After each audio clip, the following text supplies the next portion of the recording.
और भी आगे कहा, क्रोध युक्त, क्रोध करने वाला व्यक्ति, वह भी व्यक्ति बिल्कुल मुर्दा ही है और जो भगवान से विमुख है। क्रोध के लिए तो मैंने कितनी बातें बताई। क्रोध तो संत कहते हैं जलते हुए कोयले की तरह। कोयला हाथ में पकड़ करके किसी के ऊपर फेंकना, सामने वाला तो बच जाएगा लेकिन वो कोयला हाथ अपना जला देगा। तो क्रोध की भी स्थिति ऐसी है। क्रोध दूसरों का तो क्या बिगाड़ेगा, क्रोध स्वयं को ही खत्म कर देता है। बताने लोग क्यों क्रोध करते हैं। क्रोध व्यक्ति को बेहोश करके मानव से दानव बना देता है। उसकी संस्कृति, उसकी सभ्यता, उसकी सरलता सब को क्रोध खत्म कर देता है। क्रोध हमारी साधना को समाप्त कर देता है। इसलिए अभ्यास कीजिए, युधिष्ठिर की तरह कहिए, क्रोधम मा करो, मैं जीवन में क्रोध नहीं करूंगा। एक बार गुरु द्रोणाचार्य ने कुछ पाठ पढ़ाए अपने चेलों को, फिर परीक्षा के तौर पर पूछा कि तुमने कौन सा पाठ याद किया। तो सबने अपना अपना पाठ बताया, लेकिन युधिष्ठिर ने जो अपना पाठ बताया, उन्होंने कहा, गुरुदेव क्रोधम मा करो, मैंने ये पाठ याद किया है कि मैं जीवन में कभी क्रोध नहीं करूंगा। क्रोध से बचने की कोशिश करें। क्रोधी व्यक्ति को भी मुर्दा का, क्रोध हमारा सब कुछ समाप्त कर देता है। इसके ऊपर विजय प्राप्त कीजिए, क्रोध के ऊपर। अपने आप को पूछिए, क्या आप बिना कारण को यूं ही कहीं क्रोध को नहीं करते हैं? करते हैं तो क्यों करते हैं? बहनें भी पीछे नहीं है क्रोध करने में, इतना क्रोध करती हैं, बच्चों को पटक पटक के पीटती हैं, बहुत मारती हैं, इतने थप्पड़ मारती हैं। वो बच्चे हैं छोटे, पता नहीं पति की गर्मी, पियर की गर्मी, किसी की गर्मी, किसी ने कुछ कह दिया और तो कोई हाथों लगता नहीं, बेचारे बच्चे हाथ में लग जाते हैं। तो कर धुनाई, दे धुनाई। ओ मैंने देखा है पीछे, ये माताएं इतनी सरल होती हैं और जिस समय क्रोध करें नाक फूल के गुब्बारा होगी, इतना क्रोध करती हैं कि आज तो पूरा ज्वालामुखी प्रकट हो गया। ऐसा मत कीजिए, अपने आप का परिवर्तन कीजिए, बदलाव कीजिए। कल की ही कथा में मैं निवेदन कर रहा था, नारी क्रोध किए है और उस समय भोजन बनाती है, भगवान उसके हाथ का प्रसाद कभी भी स्वीकार नहीं करते। हमारे पुण्यों को क्षीण करता है क्रोध। क्रोध आने का कारण क्या है, उसमें बदलाव कीजिए। दादा लोग क्यों जा रहे हैं आप? कोई बात बेकार तो नहीं लगी है? अच्छा फिर कोई बात नहीं, फिर चले जाओ। कपिल भैया कब आए आप? अच्छा, और आप ठीक है? माता जी भी आई है? तो दीदी धोके क्यों बैठी है? इधर आ जाओ, इधर से। बोलो बांके बिहारी लाल की जय, श्री हनुमान जी महाराज की जय, जय जय श्री राधे, जय जय श्री राधे श्याम। तो क्रोध युक्त रहने वाला व्यक्ति है रावण, तुम क्रोधी हो। वो लोग बड़े भाग्यहीन हैं जो तुम्हारा संग किया है, जो तुम्हारी नौकरी करते हैं। मैंने एक बार बोला है, भले ही पैसा कम मिल जाए, ऐसी जगह पर नौकरी हो जहां सुकून मिले। वो पैसा किस काम का है कि शराब की दुकान पर खड़े होकर के नौकरी कर रहे हो। मुर्गा जहां कटते हैं ऐसी जगह पर नौकरी मिली है, पैसा थोड़ा ज्यादा मिल सकता है लेकिन सुकून नहीं मिल सकता, जीवन को आनंद नहीं मिल सकता। ऐसी जगह पर हम कुछ करें जहां मन को भी शांति मिले। मन भी तो शांति चाहता है, मन भी तो सुकून चाहता है। तो क्या सुंदर वर्णन किया गया। कहा क्रोध करने वाले लोग मुर्दे हैं, और मुझे विश्वास है कि इस कथा को सुनने के बाद बदलाव जरूर आएगा। जब क्रोध आवे तो एक बार मुझे फोन करें, मैं पूछूंगा आपसे कि आपको क्रोध क्यों आ रहा है, फिर उसका समाधान भी बताऊंगा। और आप बहुत क्रोध कर रहे होंगे और मैं तुम्हें एक ऐसी बात करूंगा कि क्रोध में भी आप मुस्कुराएंगे, आप हंसेंगे। क्रोध करना नहीं है बिल्कुल भी, राम जी मुझे इसलिए अच्छे लगते हैं क्योंकि राम मुस्कुराते हैं, गंभीर हैं राम। गलत लोगों का संग करोगे तो भी व्यक्ति क्रोधी स्वभाव का हो ही जाएगा। भजन का सबसे बड़ा पहला प्रहार तो है ये क्रोध को ही समाप्त करता है। मेरी माताएं मुझे सुन रही हैं, आप अपने अपने पति को देखिए, इनका स्वभाव पहले बहुत क्रोधी था, लेकिन जब से सत्संग में आए, कथा में जुड़े हुए हैं, 18 महीना हो गया इन्हें कथा सुनते हुए, आप ही बहनें माताएं बताती हैं कि हमारा साहब तो बहुत बदले हैं।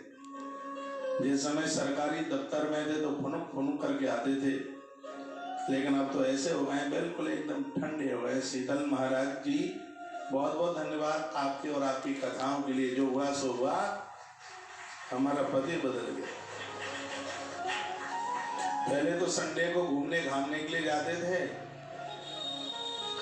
अब तो रविवार को घर पर ही बैठ करके कथा सुनते हैं। प्राय आज ऐसी स्थिति बन गई है कि रविवार को चूल्हा नहीं जलता, और आपको पता है कि घर में चूल्हा न जले उस दिन को अशुभ माना जाता है। जिस दिन घर में कोई मृत्यु होती है उस दिन चूल्हा नहीं जलता, चूल्हा जलाया नहीं जाता उस दिन, आग जलाई नहीं जाती। उस दिन को इतना अशुभ माना गया है। घर में चूल्हा क्यों नहीं? घर में चूल्हा नित्य, कुछ नहीं है तो भगवान के लिए तो 2 फुलके बनाने ही हैं, नित्य चूल्हा। आप घर का खा करके तो देखिए, जीवन बदल जाएगा। 3 बातों के लिए मैंने हमेशा से जोर दिया है, और यही 3 बातें जीवन बदल देंगी। एक जागने का समय बना लो, एक सोने का समय बना लो, और एक शुद्ध भोजन समय से उसे खाने का टाइम बना लीजिए। आप देखें बदलाव। मेरे निवेदन पर मौसम बहुत बढ़िया है, जो सीजन वाली मूंग है उसको रात को भिगाइए और सुबह थोड़े गुड़ के साथ में उसको खाइए। आप ऐसा गुड़ है 2 साल पुराना हो जाए तो डायबिटीज में भी ये नुकसान नहीं करता बिल्कुल भी। अंकुरित मूंग लीजिएगा, इन दिनों में बहुत ही ज्यादा फायदेमंद है। सैकड़ों तो बीमारियों को खत्म, जिनका लीवर किडनी गड़बड़ है, जिनको पचता नहीं है, ऐसी दिक्कतें हैं, उन्हें तो उगती हुई मूंग लेनी ही चाहिए। तो वजन कम करने में तो ये बिल्कुल वरदान है। ऐसी चीजें आप लें, गरिष्ठ छोड़ दीजिएगा। ऐसी चीजें ना लें जो बहुत ज्यादा भारीपन में हैं। डायबिटीज के जो भी मरीज हैं, बाजार से 100 ग्राम जामुन की गुठली मंगाइए और 100 ग्राम मंगाइए आप करेले के बीज, बराबर मात्रा में उसको सुखा करके और फिर उसको पीस करके उसका पाउडर बनाइए। इसको दोपहर के समय में भोजन आप लेते हैं 1 बजे, तो इसको लगभग 11:30 बजे इसको आप ले लीजिए। आप देखें ये 2 चीजों में फायदा है। एक तो आपकी हड्डी में गैप ना होने दे, और दूसरी डायबिटीज को जड़ से खत्म कर दे। तो 3 बार की खुराक हो गई है। सुबह तो काढ़ा ले लीजिएगा, हल्दी सौंठ का मिलाकर, थोड़ा उसमें मेथी वेथी डाल डूल करके। रात्रि को 3 चीजें मैंने आपको बताई है, मैं इसके पीछे पड़ गया हूँ। रात्रि को डॉक्टर साहब मेरे पास बैठे थे 10 बजे, तो मुझे कहते हैं महाराज जी जिसका खून ही मीठा हो जाएगा उसकी किडनी सुरक्षित रहेगी कैसे? यह शुगर तो तमाम बीमारियों की ये बिल्कुल जड़ है, और इसको हल्के में मत लीजिए, ये उम्र को खा जाएगी। ये खून की तरह, खून जानते हैं हाँ, तो ये बिल्कुल ये बीमारी उसके तरह। आप चाहेंगे, अभी आपने दिवाली में बहुत मीठा खाया है,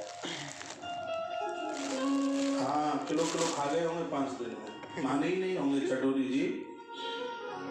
और बाजार का मीठा तो अब 5 दिन खाया है, 5 दिन का ये मीठा 15 दिन में कवर में आएगा। इसलिए मैं सोच के आया हूँ कि आज थोड़ा मैं डायबिटीज के लिए कुछ बोलूं, क्यों मेरे पास कुछ फोन फान आए हैं। मुझे बोला गया महाराज 190 थी, 250 हो गई है। मैंने कहा कैसे हो गई है, काय की वजह से हो गई है? का मन माना नहीं है, खूब मीठा खाया है। अपने स्वास्थ्य का ध्यान रखिए। इन दवाइयों के चक्कर में मत पड़िए। ये दवाइयां बहुत अपने ऊपर को प्रभाव दिखाती हैं और आप सोने का, जागने का और खाने का ध्यान उसको ठीक से कर लीजिए। देखिए आपके चेहरे पर चमक होगी। एक मैसेज में लिखा है, अब मेरा सिर में दर्द नहीं होता है जब से आपके बताए हुए रूल पर चलते हैं। दिव्या शुक्ला, इस बेटी ने मैसेज लिखा है।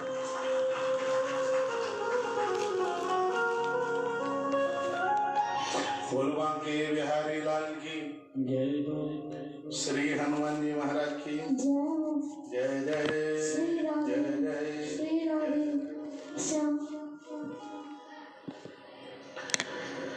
तो बड़ी अच्छी बात कही गई है। अगली बात है, भगवान से विमुख मत होइए। नित्य भगवान का नाम जितना बने उतना रोजाना बैठिए भगवान के चरणों में।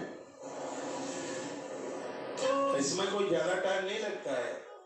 कुछ ही दिन सालराम भगवान को लाके तो देख लें, महादेव की पिंडी पर जल चढ़ा के तो देखें, करके तो देखिए, आप आनंद हो जाएगा, मन को सुकून मिलेगा। कोई पाठ करे, गोपी गीत करे, हाथ मजबूत हो जाएगा।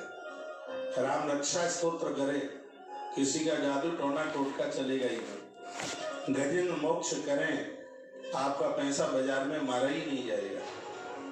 ये सब चीजें ये बड़ी काम की हैं और संतों ने इनके ऊपर शोध किया है।